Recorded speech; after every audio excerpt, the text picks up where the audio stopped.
Baik, selamat pagi. Ya, pagi. Ya, pagi.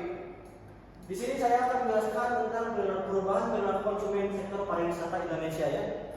Ada yang tahu apa itu sektor pariwisata Indonesia? Tidak, kurang tahu. Kurang tahu. Oke, kamu yang paling situ boleh tolong tekan kajukan. Mau gitu. Perkenalan anggota dulu dong. Enggak, ada bos dulu gitu. Biar lanjutin. Dikat ya. Enggak usah. Perkenalan mau? Perkenalan. Itu untuk Nah, murid-murid saya sekalian ya, di sini ada Kang Fajri. Ada Kang Fajri di sebelah sini. Dan di sini ada Bung Natak. Ada Arsel juga di sini tapi bukan. Ini ada bukan kelompok itu. Bukan. Ini ada siapa itu Jayan? Ini ada Kang Abdul. Ini nggak tahu siapa. Mas Agus. Mas Agus. Ini ada Agam. Ada Agam di sini. Ah, ini ada saya di sini. Ini apa, Pak? Itu huruf O. Oh. Oh, baik. Next slide. Boleh, next. Lanjut ya. Oke, latar belakang. Latar belakang di sini ya. Kalau misalkan di sini ini belakang latar. Ya. Langsungnya perubahan dalam sektor pariwisata di Indonesia terjadi signifikan selama masa pandemi Covid-19 dengan hadirnya teknologi baru. Datanya pada tahun 2022, 71% wisatawan domestik menggunakan platform digital untuk mencari informasi perjalanan atau kalau misalkan bagian di sini itu Kemenparekraf ya. Nah, untuk wisata virtual dan staycation meningkat sebesar 38% selama pandemi. Dikutip dari statistik 2023. Dan konten Indonesia off platform seperti Traveloka, Tiket.com dan marketplace wisata lokal memainkan peran penting dalam transformasi pelaku wisatawan. Oke, di sini pada paham kalian semua?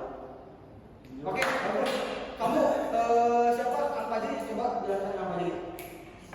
Berdiri di sini Kang Fajri. Saya dulu. Oke, selanjutnya ada analisis komponen sikap pelanggan. Yang pertama ada kognitif. Yang kognitif itu seperti pengetahuan yang dimiliki oleh pelanggan. Nah, jadi pertama pelanggan mengumpulkan informasi dari beberapa aplikasi seperti Google, Instagram atau TikTok. Contohnya wisatawan membaca ulasan yang tadi. Terus selanjutnya ada afektif, yaitu sebuah perasaan atau emosi sebuah pelanggan. Nah, jadi emosi pelanggan ini terhadap destinasi wisata misalnya bagaimana dari si ulasan tadi, bagaimana antusiasme warga atau audiens si pelanggan tentunya terhadap budaya lokal. Terus ketiga ada perilaku atau tindakan. Nah, sebagai tindakan akhir dari seorang pelanggan yaitu tindakan si pelanggan memutuskan untuk membeli atau memesan tiket melalui aplikasi digital atau di berbagai pengalaman di media sosial.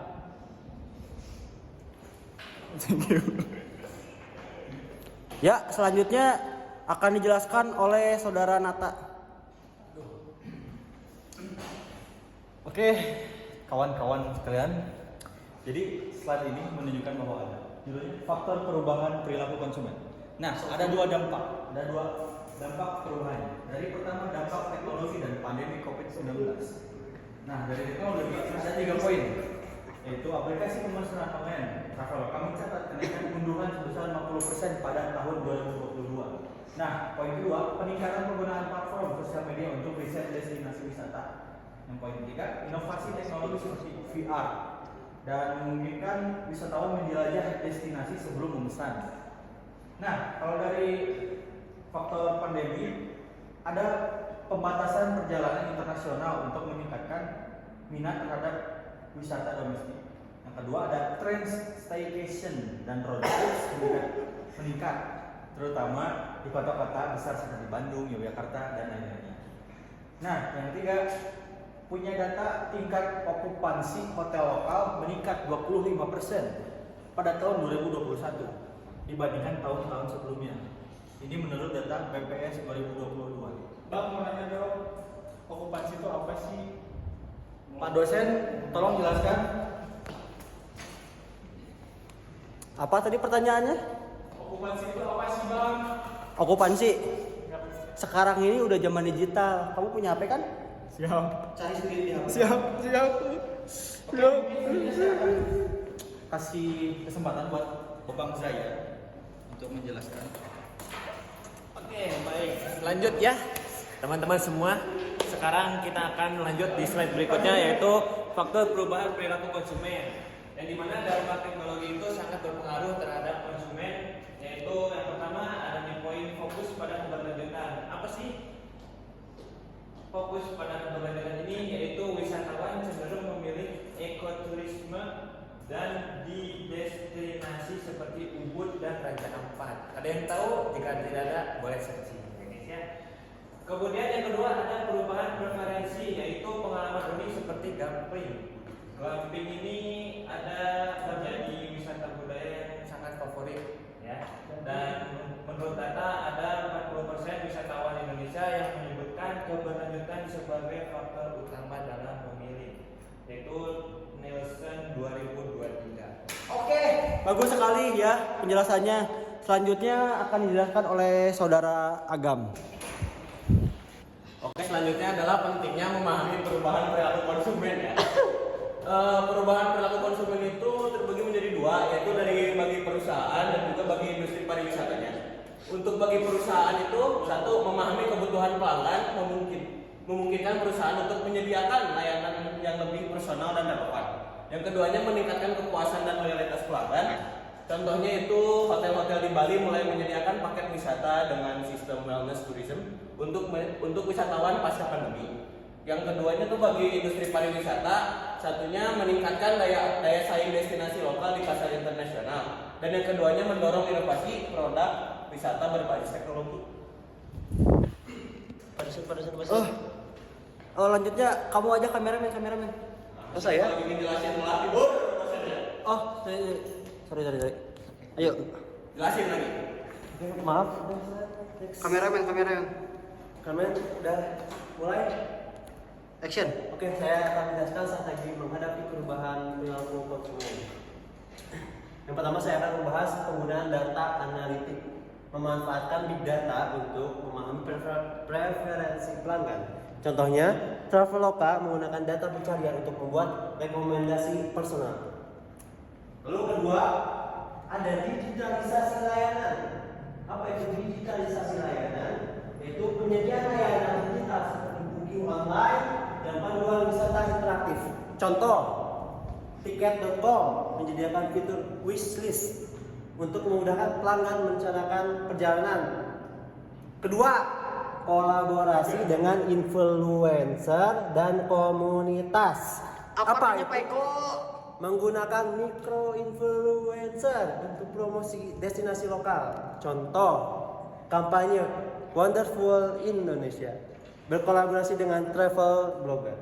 Yang keempat, terakhir, fleksibilitas dalam penawaran. Apa itu? Menyediakan opsi pembatalan gratis dan promosi khusus untuk wisatawan domestik. Contoh, ada yang tahu? Tidak. Paket promo staycation. Betul, Anda dapat 100. Oke, apakah sudah selesai? Coba kita lihat next slide. Oke, Masih ada ternyata. kayaknya bagian dosennya ya. Silakan Pak dosen. Oke, selanjutnya ada behavioral, economic, dan bias kognitif. Ada yang tahu? Bias kognitif dulu ya di sini. Bias kelangkaan. Promosi terbatas membuat pelanggan merasa harus segera memesan. Jadi bias kelangkaan ini atau bias kognitif kelangkaan ini adalah di mana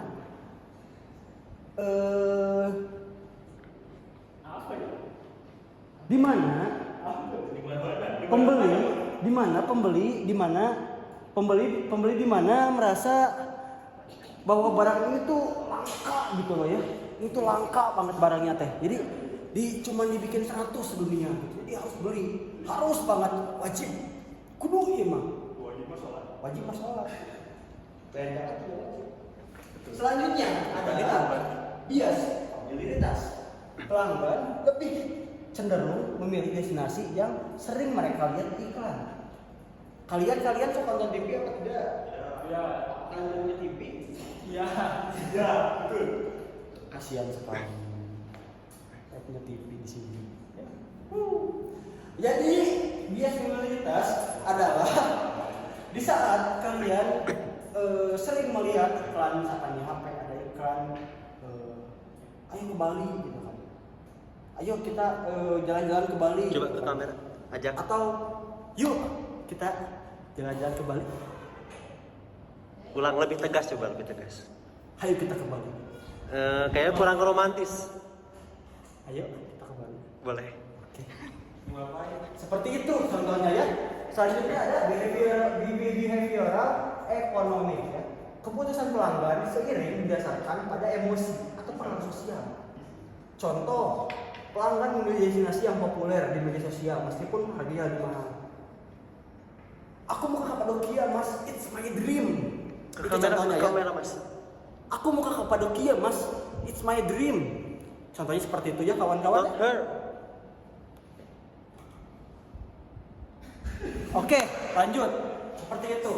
Kapadokia mahal, ya. Ke Kapadokia itu mahal, butuh ngurus visa, butuh ngurus paspor, butuh ngurus tiket perjalanan segala macamnya, butuh penginapannya juga. Kalau misalkan dibandingkan dengan main ke Bandung, ada tuh ke PPJ, bisa lebih murah daripada ke Kapadokia. Tapi karena di sosmed itu banyaknya yang ke Kapadokia, jadi gitulah. Selanjutnya ada kesimpulan dan rekomendasi ya. Ini mungkin penutup dari kita ya. Jadi kesimpulannya itu teknologi, pandemi dan tren gaya hidup telah membentuk perilaku baru wisata Indonesia. Tolong ini lagu sedih ya. Nanti editor, perusahaan perlu adaptif untuk menangkap peluang dan perubahan ini. Jadi buat rekomendasinya, buat pariwisata itu harus mengembangkan layanan berbasis teknologi untuk pengalaman wisata yang lebih profesional, personal. Fokus pada promosi, keberlanjutan, dan inovasi wisata domestik. Menggunakan data untuk membuat strategi yang pemasaran yang lebih efektif ya.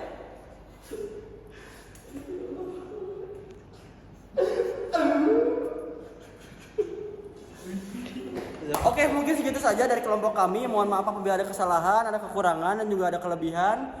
Karena kekurangan milik kita dan kelebihan milik Allah, sekiranya ada kesalahan yang tidak dapat ditolerir, mohon dimaafkan. Wabillahi taufiq wal hidayah. Wassalamualaikum warahmatullahi wabarakatuh.